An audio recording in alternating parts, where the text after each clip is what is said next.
Hey guys, how's it going? It's Leon here. In this video, I want to talk about kicking bad habits, urges, and addictions, and what makes it so hard for us to do these things. And the reason why is that the conventional approach to doing this is very unscientific and ineffective. So in this video, I'm going to talk about a scientific, effective way that could go about kicking your bad habit, urge, or addiction. So Justin Brewer has this really great TED Talk, which is called A Simple Way to Break a Bad Habit, in which he talks about what makes it difficult for us to do this. And he talks about it in a very conceptual way based on his scientific work. And in this video, I'm going to break down what he says into specific psychotherapeutic tools that could use in your own life. So he says the reason why it's so hard to stop a bad habit is that we try to stop our habit using our minds. And this is the first thing that goes offline when we're caught in the midst of our urge or our addiction. And this is a very intellectual approach. And often when we get in that state, we get kind of hypercritical. And a better approach is to kind of look at your urge or habit as a curious scientist, to kind of let it be there and to look at it non-judgmentally and with that sense of curiosity.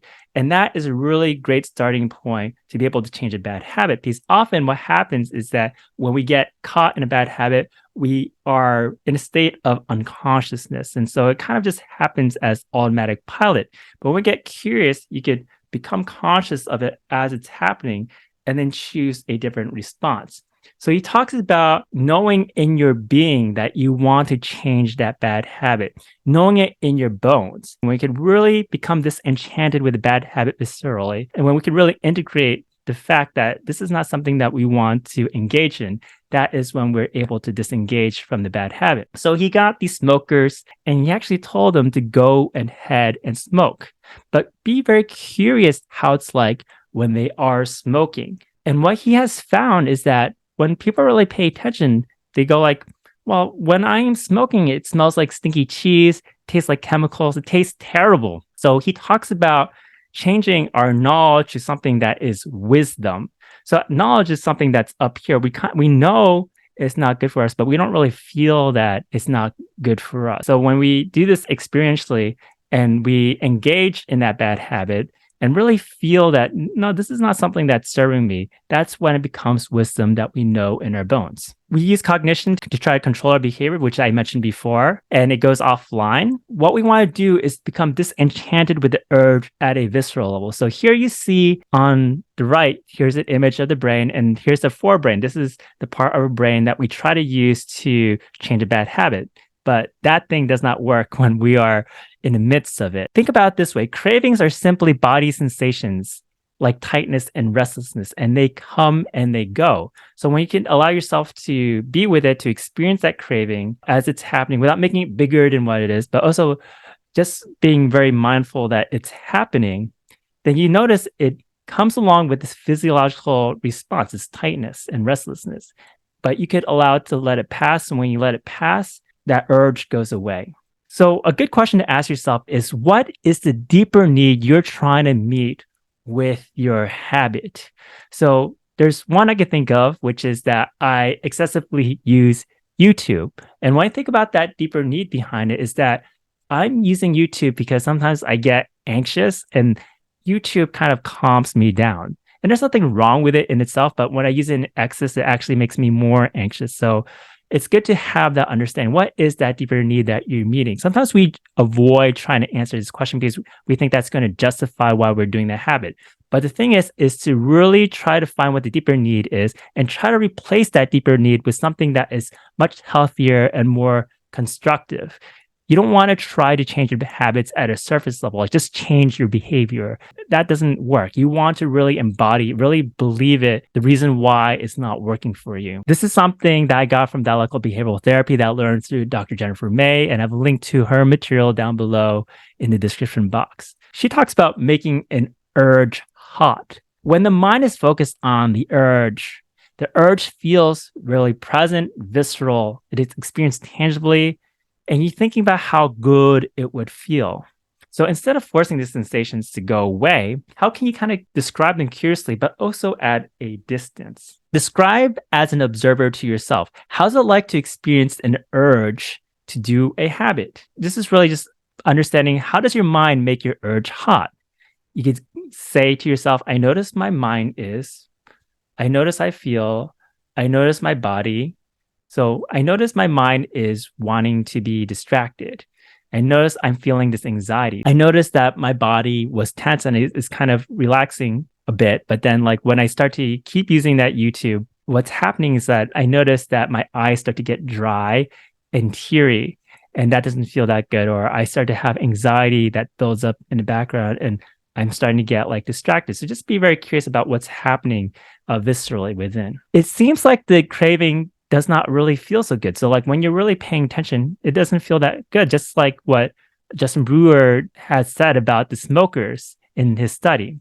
I sense that there's a tension, there's a restlessness that's building up, and my mind is getting distracted. There's a part of the brain, and he says so in this TED Talk of his, that responds not to the craving itself, but when our minds get sucked into that craving. What mindfulness is that it's basically stepping outside this region. So there's this region in your brain that is in charge of getting you sucked into that urge, right? And when you do mindfulness, you're actually stepping outside of that region. Next, what you want to do is to think about negative consequences, because when you're in the midst of an urge, the negative consequences of it appear really far away. And you can tell yourself, I notice the consequences appear far away when the urge is hot. So I told you about the consequences when it comes to YouTube, what's happening. But when I'm first engaging YouTube, I'm not really thinking about that at all. It's very far in my mind what the negative consequences are.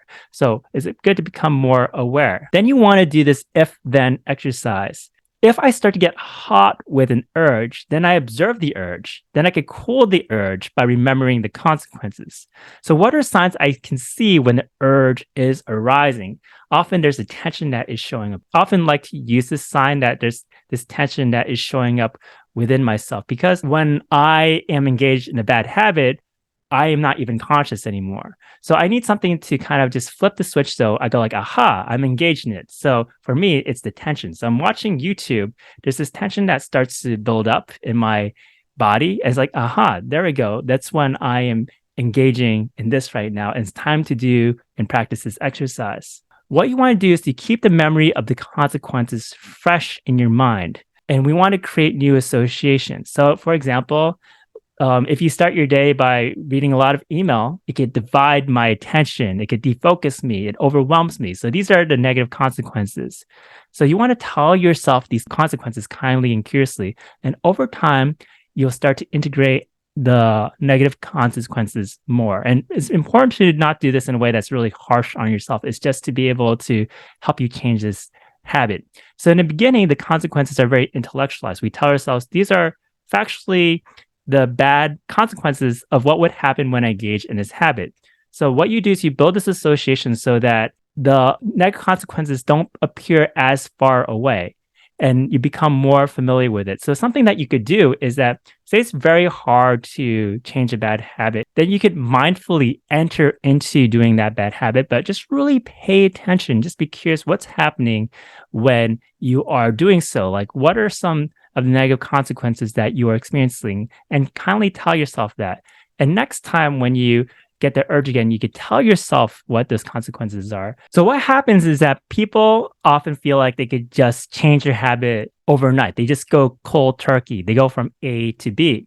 But remember, stopping a bad habit is just like any other skill. You're not going to do it perfectly the first time. So say that you're learning how to cook, right? You're not going to become a Michelin chef immediately. But when it comes to our own psychology, we feel like we could just like flip a switch and suddenly we should just be able to snap out of it. It takes practice to be able to learn a new skill, such as building a good habit. The most important thing is to keep mindful, to keep focused on this goal that I want to be able to change this bad habits. So in dialectical behavioral therapy, this is called one-mindedness. You want to keep committed. You don't want to get yourself thrown off. So in the beginning, you might engage in a bad habit, but what you're going to do there is that you're going to observe yourself and see what happens, and just really feel viscerally the negative effects of that habit. And next time you're going to try again, and you're going to try, and eventually you're going to integrate a better habit into yourself. So in the beginning, when you have a bad habit, it's like you have very stiff legs. And you want to get rid of your stiff legs, and tell yourself, I'm just going to do a split. And you're not going to do a split overnight. What you want to do is that you want to take your time to do stretches every single day, but be mindful. You don't want to skip like a week or skip a month. But if you do, just be kind to yourself and return back to trying to change your habit.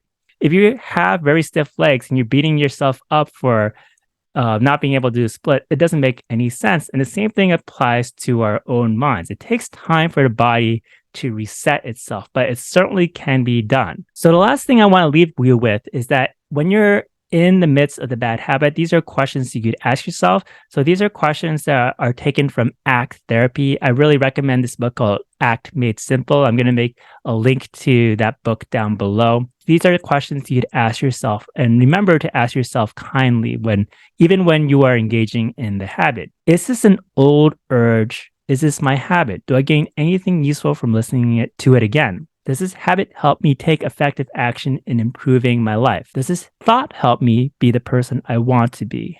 Does it help me build the sort of relationships that I like? Does it help me connect with what I value?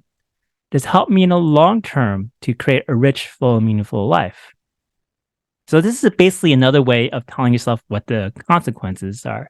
And you want to keep pairing the habit with the memory of the consequences. So I wrote this article called What Makes Rewiring Depression, Anxiety, and Other Emotional States Possible. And it's somewhat related to what I'm talking to here, but I think that you'll find this reading to be interesting. I have a link to it down below in the description box. And these are my resources, Dr. Jennifer May, and also ACT Made Simple. And I have those listed down below as well. Thank you so much for watching.